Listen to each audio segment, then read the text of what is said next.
Tamara Mitrofановna Samsonova, yang lahir di Rusia pada tanggal 5 Februari tahun 1947, dikenal dengan julukan Granny Reaper. Ia adalah seorang pembunuh berantai asal Rusia, yang ditangkap pada Juli tahun 2015, atas dugaan keterlibatannya dalam 2 kasus pembunuhan yang sangat brutal. Tamara diketahui menderita skizofrenia dan telah beberapa kali menjalani perawatan di rumah sakit jiwa. Setelah menyelesaikan pendidikan menengah, Tamara Samsonova melanjutkan studinya di Universitas Linguistik Negeri Moskow. Setelah lulus, ia pindah ke Sankt Petersburg dan menikah dengan Alexei Samsonov.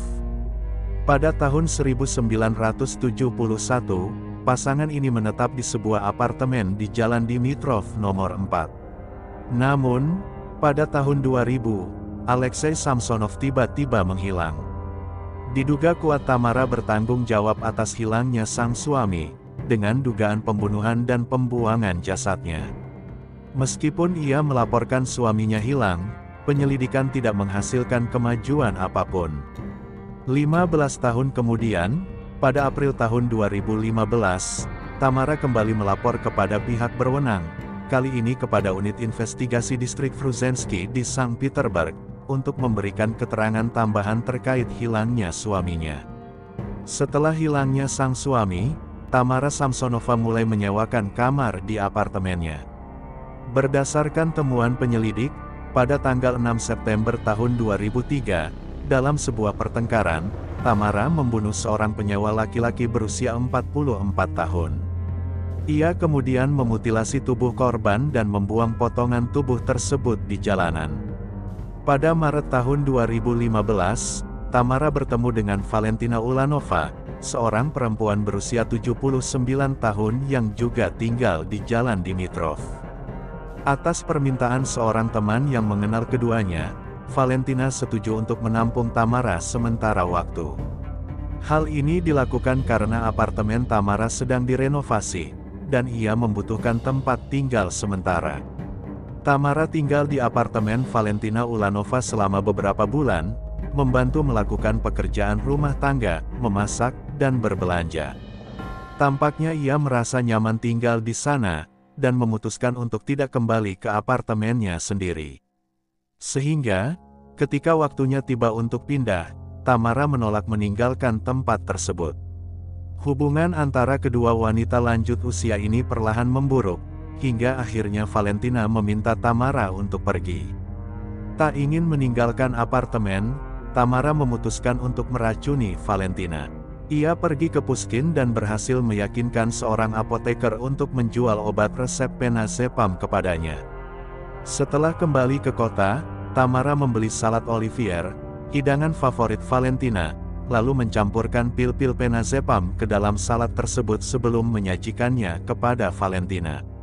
Pada malam tanggal 23 Juli Tamara Samsonova menemukan tubuh Valentina Ulanova tergeletak di lantai dapur. Ia kemudian memulai tindakan yang sangat mengerikan, yaitunya dengan memutilasi mayat tersebut menggunakan 2 pisau dan sebuah gergaji. Pertama, Tamara memotong kepala Valentina, kemudian membelah tubuhnya menjadi 2 bagian. Selanjutnya, ia memotong bagian-bagian tubuh tersebut menjadi potongan-potongan lebih kecil, dan memasukkannya ke dalam beberapa tas besar.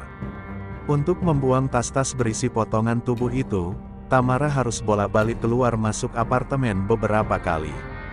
Namun, ia tidak membersihkan sepenuhnya sisa-sisa jasad, sehingga beberapa potongan tubuh Ulanova tetap berserakan di dalam rumahnya.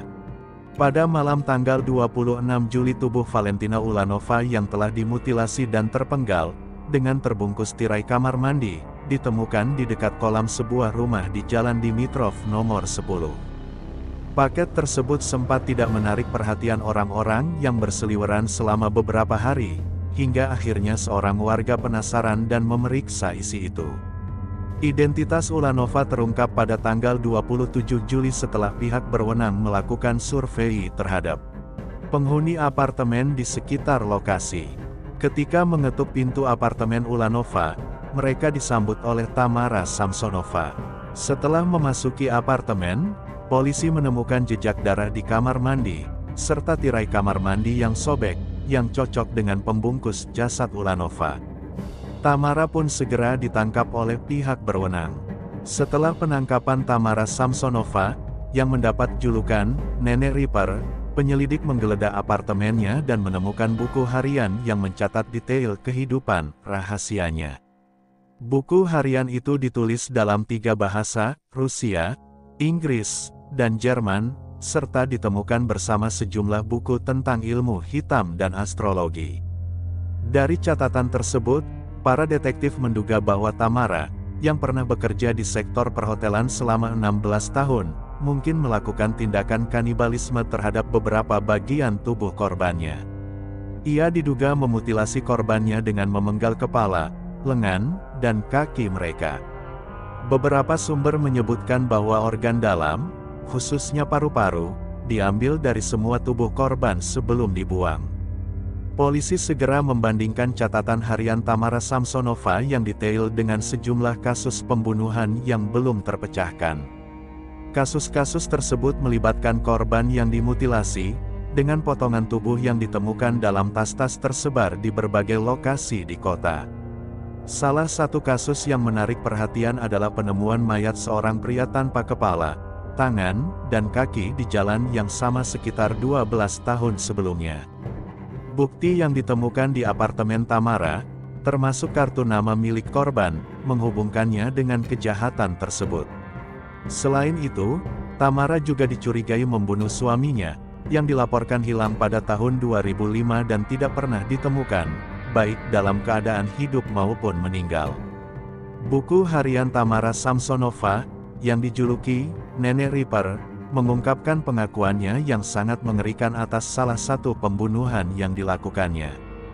Dalam salah satu kutipannya, ia menulis, "Saya membunuh penyewa saya, Volodya, memotong-motong tubuhnya di kamar mandi menggunakan pisau, memasukkan potongan-potongan tubuhnya ke dalam kantong plastik, dan membuangnya ke berbagai lokasi di distrik Frunzensky."